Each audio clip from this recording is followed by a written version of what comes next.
When I was putting together this exhibition, I was thinking a lot about this really large amount of kind of influences that influence my daily practice in the studio. An educated guess has to do with sort of a reference to a kind of research, scientific research-based project.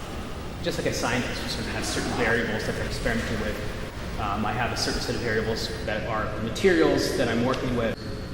Then the second part of the title is Cosmic Slop, and that refers to a number of things. The cosmos is sort of this ordered system that is an undercurrent in a lot of my work. There is kind of ordered systems of colors, of patterns, of textures, of grids that kind of acts as sort of an undercurrent under most of the things that I do.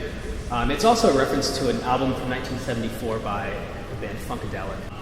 When I think about the music that I am influenced by, one thing that is really strong is a sense of the music having a certain groove or attitude that permeates all the music, especially the album Cosmic Slop by Funkadelic has a really specific voice. And I think my work also has a permeating attitude that is, on one hand, playful, but on the other hand, there's sort of a dirty, gritty quality to the work as well.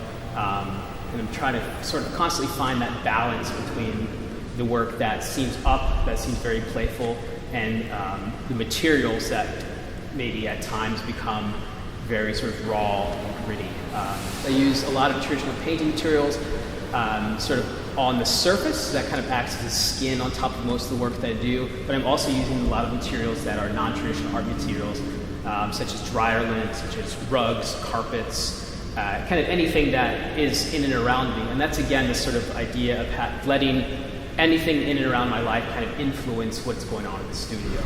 And that permeates with the music that I'm listening to, as well as the materials that are coming in. Installing the work is a really great, huge part of the process, and I'm really thankful to have space like this to do a show. At the end, what I hope viewers get from the work is I hope they get a sense of the act of discovery that I'm constantly pursuing with the work. And I hope that viewers really kind of get a sense of play. I'm kind of very interested in taking this idea of discovery through play as a very serious thing, as opposed to just maybe something that children do. And I kind of leave judgment at the door when I'm making work. Some people might be really turned off by some of the things, and some things might make you laugh. And that's kind of all the goal. I'm sort of interested in all those kind of reactions that the work will hopefully present to the viewers.